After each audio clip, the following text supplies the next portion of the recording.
ចិនបញ្ជាឲ្យដកចេញនៅដៃទ្វារបង្កប់ពីរថយន្តក្រោយមានករណីជួយជនរងគ្រោះមិនទាន់ពេល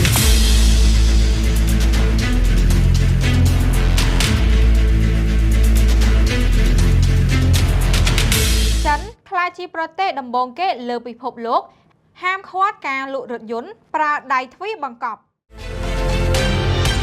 ប្រទេសចិននឹងហាមឃាត់ការលក់រថយន្តប្រើប្រាស់ដៃទ្វារបង្កប់ដោយអនុវត្តចាប់ពីឆ្នាំ2027ដែលនឹងធ្វើឲ្យមហាយៈអាស៊ីមួយនេះក្លាយជាប្រទេសដំបូងគេលើពិភពលោកឈប់ប្រើប្រាស់ដៃទ្វារប្រភេទនេះខណៈដៃទ្វារប្រភេទនេះត្រូវបានរចនាឡើងដំបូងដោយក្រុមហ៊ុនផលិតអាមេរិក Tesla របស់មហាសេដ្ឋី Elon Musk ដែលទទួលបានប្រជាប្រិយភាពយ៉ាងខ្លាំងនេះបើតាមប្រភពពី Reuters និង BBC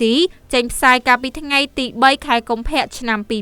2026ការរចនាដៃទ្វារបង្កប់ដែលដំណើរការតាមរយៈការបញ្ជាតេឡេពីចម្ងាយឬទូរស័ព្ទចល័តឬចុចដោយស្នាមរាមដៃផ្ទាល់កំពុងប្រឈមមុខនឹងការត្រួតពិនិត្យពីអ្នកឃ្លាំមើលសុវត្ថិភាពជុំវិញពិភពលោកយ៉ាងម៉ត់ចត់រួមទាំងនៅសហរដ្ឋអាមេរិកនិងប្រទេសចិនលើហានិភ័យសុវត្ថិភាពដែលអាចកើតមានកាលពីឆ្នាំមុនទីភ្នាក់ងារសុវត្ថិភាពរថយន្តរបស់សហរដ្ឋអាមេរិកបានបើកការស៊ើបអង្កេតលើកំហុសឆ្គងមួយលើការគ្រប់គ្រងទ្វារសង្គ្រោះបន្ទាន់របស់រថយន្ត Tesla Model 3ក្រុមហ៊ុន Tesla ដែលមិនបានធ្វើអត្ថាធិប្បាយលើការស៊ើបអង្កេតនៅពេលនោះក៏មិនបានឆ្លើយតបភ្លាមៗចំពោះសំណើសុំការអត្ថាធិប្បាយកាលពីថ្ងៃទី3ខែកុម្ភៈកន្លងទៅផងដែរនេះបើយោងតាម Reuters ចេញផ្សាយក្រសួងឧស្សាហកម្មចិនកាលពីថ្ងៃទី2ខែកុម្ភៈឆ្នាំ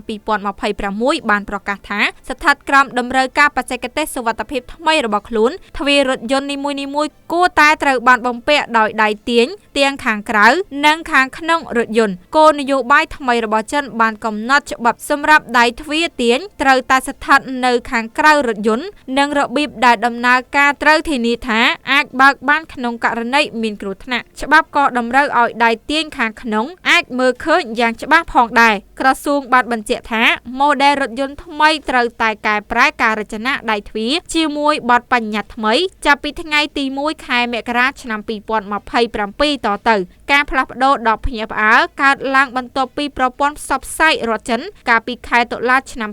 2025បានរាយការណ៍ថាអ្នកបើកបររថយន្តចិន Xinming Su7 Ultra បានស្លាប់ក្នុងគ្រោះថ្នាក់ដ៏រន្ធត់មួយបន្ទាប់ពីអ្នកនៅក្បែរកន្លែងកើតហេតុមិនអាចបើកទ្វាររថយន្តដើម្បីទាញជនរងគ្រោះចេញពីរថយន្តដែលកំពុងឆាបឆេះបានក្រុមហ៊ុន Xinming ដែលមិនបានធ្វើអត្ថាធិប្បាយជាសាធារណៈលើហេតុការណ៍នៅពេលនោះក៏មិនបានឆ្លើយតបភ្លាមៗចំពោះសំណើសុំការអត្ថាធិប្បាយកាលពីថ្ងៃទី3ខែកុម្ភៈផងដែរនេះបើយោងតាមការចេញផ្សាយពី Reuters